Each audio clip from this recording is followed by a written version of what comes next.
ಇದೇ ಸಂದರ್ಭದಲ್ಲಿ ವಿದ್ಯಾರ್ಥಿಗಳೇಶ್ವರಿ ಅಮಾವಾಸ್ಯೆ ಬಿಜೆಪಿ ರಾಷ್ಟ್ರೀಯ ಪ್ರಧಾನ ಕಾರ್ಯದರ್ಶಿಗಳು ಆಗಿ ವಿದ್ಯಾರ್ಥಿಗಳೇಶ್ವರಿ ಅಂತರಾಳ ಸಂಪರ್ಕರ ಪರವಾಗಿ ತುಂಬ ಹೃದಯದ ಸ್ವಾಗತವನ್ನು ಹಾಕೊಂಡಿದ್ದೀರ. ಆ ಸಂಕಲ್ಪವನ್ನು ನಿಮ್ಮ ಕೈಯಲ್ಲಿರ್ತಕ್ಕಂಥ 5 ಮತ್ತು 9 ಕುರಿತಂತ ಕೈ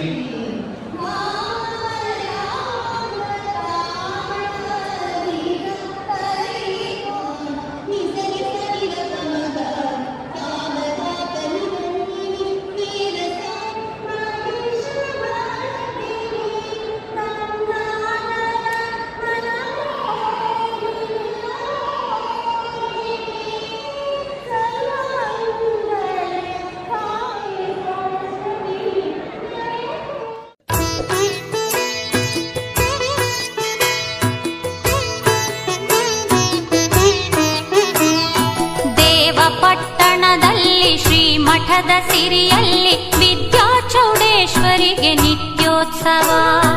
ಮಾಮರದ ತೋರಣ ಮಂದಿರದ ಶೃಂಗಾರ ಭಕ್ತರ ಸಂಗಮದ ವೈಭವ.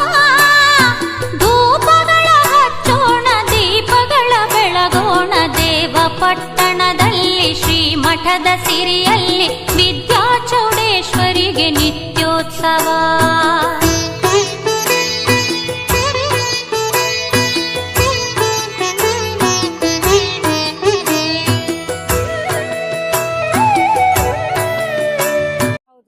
ವ್ಯತ್ಯಾಸಗಳು ನೋಡಿದ್ದೀನಿ ಜೀವನದಲ್ಲಿ.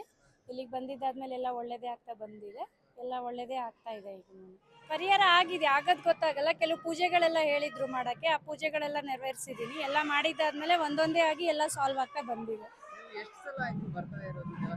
ಇದು 6ನೇ ಸರಿ ನಾನು ಬರ್ತಾ ಇರೋದು. ಹೌದು, ಖಂಡಿತ ಬಂದು ವಿಸಿಟ್ ಮಾಡಿ ಹೋಗ್ಬೋದು ದೇವಸ್ಥಾನಕ್ಕೆ. ವಿಶೇಷ ಪೂಜೆ ಏನು ಮಾಡಿಸಿಲ್ಲ, ಮನೆಯಲ್ಲೇ ಇರುವಂತ ಪೂಜೆಗಳೆಲ್ಲ ಹೇಳಿದ್ರು, ಆ ಪೂಜೆಗಳನ್ನ ಎಲ್ಲ ಮಾಡಿದೀನಿ, ಎಲ್ಲ ಒಳ್ಳೇದೇ ಆಗಿದೆ. ಇಲ್ಲಿ ಈ ದೇವಸ್ಥಾನಕ್ಕೆ ಬಂದು 1 ತಿಂಗಳ ಒಳಗಡೆನೆ ನನ್ನ ಕಷ್ಟಗಳೆಲ್ಲ ಪರಿಹಾರ ಆಗಕ್ಕೆ ಶುರು ಆಯಿತು. ಕನಕಗಿರಿಲಿದ್ದ ಬಂದೀವಿ ನಾವು, ಕೊಪ್ಪಳ ಜಿಲ್ಲಾ. ನಾವು ಇಲ್ಲಿ ಯೂಟ್ಯೂಬ್ನಾಗ ನೋಡಿ ಬಂದ್ವಿ. ಚೆನ್ನಾಗೈತಿ, ಎಲ್ಲದು ಭಾಳ ಚೆನ್ನಾಗಿ ಮಾಡ್ಯಾರ. ದೇವಸ್ಥಾನದಾಗ ಎಲ್ಲದು ಸೌಲಭ್ಯ ಐತಿ ಭಾಳ. ಇದು 2ನೇ ಸಲ ನಾವು ಬರೋದು. ಸ್ವಲ್ಪ ಚಲೋ ಅನ್ಸೈತ್ರಿ, ಸುಧಾರಣೆ ಆಗೈತೆ. ನಾವು ಮಕ್ಕಳದ್ದು ಕೇಳಿದ್ವಿ, ನಮ್ಮ ಮಗಂದು ಸ್ವಲ್ಪ ಚೆನ್ನಾಗೈತೆ. ನಮ್ಮ ಸಣ್ಣ ಮಗ ಭಾಳ ನಮ್ಗೆ, ಯಾಕಂದ್ರೆ ಎಲ್ಲದಕ್ಕೂ ಆರೋಗ್ಯ ಇಂಥದ್ದು. ನಮ್ಮ ಮನೆಯವರಿಗೆ ಆರೋಗ್ಯನ ಸ್ವಲ್ಪ ಇದಿತ್ತು, ಅವ್ರದ್ದು ಸ್ವಲ್ಪ ಚಲೋ ಆಗೈತಿ. ಬಟ್ ಎಲ್ಲದಕ್ಕೂ ಅನುಕೂಲ ಆಗೈತಿ. ನಾವು 1ನೇ ಸರಿ ಇವ್ರನ್ನ ಕೇಳಿ ಬಂದಿದ್ವಿ. ನಮ್ಮ ಯಜಮಾನ್ರನ್ನು ಕರ್ಕೊಂಡು ಬಂದಿದ್ವಿ. ಬೇಸ್ ಅನಿಸ್ತು. ಮತ್ತು ನಮ್ಮ ಯಜಮಾನ್ರಿಗೂ ಆರಾಮಿದ್ದಿಲ್ಲ, ಅವು ಈಗ ಇಂಪ್ರೂವ್ ಆಗಿದ್ದಾರೆ. ಮತ್ತೆ ಬರ್ರಿ ಅಂತ ಅಂದು ಹೇಳಿದ್ರು. ಆರೋಗ್ಯನೇ ಸುಧಾರಿಸುತ್ತಿಲ್ಲ, ಹಾರ್ಟ್ ಪ್ರಾಬ್ಲಮ್ ಇತ್ತು, ಈಗ ಹುಷಾರಾಗ್ಯಾರ. ನಾವು ಇದು 2ನೇ ಸರಿ ಬರ್ತಾ ಇರೋದು. ಮೊದಲನೇ ಸರಿ ಬಂದಾಗ ನಮ್ಗೆ ಒಪಿನಿಯನ್ ಚೆನ್ನಾಗಿತ್ತು. ಇಲ್ಲಿ ದೇವಸ್ಥಾನದೆಲ್ಲ ನೋಡ್ಕೊಂಡು ಹೋಗಿದ್ವಿ. ನಮ್ಗೆ ಬಂದಾದ್ಮೇಲೆ ಒಳ್ಳೇದಾಗಿದ್ದಕ್ಕೆ ನೆಕ್ಸ್ಟ್ ನಮ್ಮ ಕುಟುಂಬದವ್ರನ್ನೆಲ್ಲರನ್ನು ಕರ್ಕೊಂಡು ಮತ್ತೆ ನೆಕ್ಸ್ಟ್ 2ನೇ ಸರಿ ಬಂದಿರೋದು. ನಾವು ಬಂದು ಒಂದು 8 ದಿನ. ಪೂಜೆ ಏನಿಲ್ಲ, ಅಮ್ಮನವ್ರ ದರ್ಶನ ಮಾಡ್ಕೊಂಡು ಹೋಗಿದ್ವಿ ಅಷ್ಟೇ. ದರ್ಶನ ಮಾಡ್ಕೊಂಡು ಕಾಣಿಕೆ ಕಟ್ಟಿಡೋದು, ಕಟ್ಟಿಟ್ಮೇಲೆ ತುಂಬ ಒಳ್ಳೇದು ಅನಿಸ್ತು. ಆಮೇಲೆ ನಮ್ಮ ಕುಟುಂಬದವ್ರನ್ನೆಲ್ಲರನ್ನು ಕರ್ಕೊಂಡು ಮತ್ತೆ ತಿರ್ಗಾ 2ನೇ ಸರಿ ಬಂದಿದ್ದೀವಿ ನಾವು. ಅದು ಮನೆಯಲ್ಲಿ ಯಾವುದೇ ಪ್ರಾಬ್ಲಮ್ಸ್ ಇರಲಿ, ಯಾವುದೇ ಕುಟುಂಬದಲ್ಲಿ ಕಲಹ ಇರಲಿ, ಎಲ್ಲ ರೀತಿಯಿಂದ ಯಾವುದೇ ಪ್ರಾಬ್ಲಮ್ಸ್ ಇರಲಿ, ಸೊಲ್ಯೂಷನ್ ಮಾತ್ರ ಸಿಕ್ಕೇ ಸಿಗುತ್ತೆ. ಈಗ 15 ದಿನದ ಮುಂಚೆ ಬಂದಿದ್ವಿ ನಾವು, ಹುಣ್ಣಿಮೆಗೆ ಬಂದಿದ್ವಿ. ಮೊನ್ನೆ ಹುಣ್ಣಿಮೆಲಿ, ಇವತ್ತು ಮತ್ತೆ ಅಮಾವಾಸ್ಯೆ. ಇದು 2ನೇ ಸಾರಿ ಬರ್ತಾ ಇರೋದು.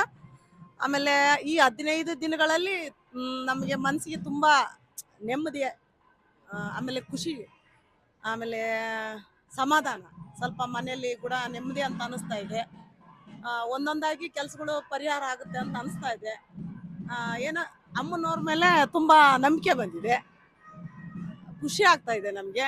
ಇಲ್ಲಿ ಬಂದು 1ನೇ ಸಾರಿ ಬಂದಾಗ ಇದ್ರ ಬಗ್ಗೆ ನಮ್ಗೇನು ಗೊತ್ತಿರಲಿಲ್ಲ. ಸುಮ್ಮನೆ ಹಂಗೆ ಯೂಟ್ಯೂಬಲ್ಲಿ ನೋಡಿಬಿಟ್ಟು ನಾವು ಇದೇ ಥರನೇ ಬಂದ್ಬಿಟ್ವಿ. ಬಂದು ಇಲ್ಲೆಲ್ಲ ನೋಡಿದಾಗ, ಅಮ್ಮನವ್ರ ದರ್ಶನ ಮಾಡ್ಕೊಂಡಾಗ ನಮಗೆ ಭಾಳ ಖುಷಿ ಆಯ್ತು. ಚೆನ್ನಾಗಿದೆ ಎಲ್ಲ, ಇಲ್ಲೆಲ್ಲ ವಾತಾವರಣ ಕೂಡ ತುಂಬ ಚೆನ್ನಾಗಿದೆ. ಎಲ್ಲರೂ ಬರ್ಬೋದು. ನಮ್ದು ಯಾವುದೋ ಸೈಟು ಮತ್ತು ಯಾರು ಸ್ವಲ್ಪ ಒಂದು 12 ಲಕ್ಷ ಕೊಡಬೇಕಾಗಿತ್ತು, ಅವರಿಂದ ಸ್ವಲ್ಪ ಇನ್ಫಾರ್ಮೇಷನ್ ಬಂತು. ಆಮೇಲೆ ಇಲ್ಲಿ ವ್ಯವಸ್ಥೆ ಬಗ್ಗೆನು ನಿಮ್ಮ ಪ್ರೋಗ್ರಾಮ್ ನೋಡೇ ನಾವು ಬಂದಿದ್ದು. ಎಲ್ಲರೂ ನಿಮ್ಮ ಪ್ರೋಗ್ರಾಮ್ ನೋಡೇ ನಾವು ಬಂದಿದ್ದು. ಎಲ್ಲರೂ ಬರಬಹುದು, ಎಲ್ರಿಗೂ ಒಳ್ಳೇದಾಗುತ್ತೆ.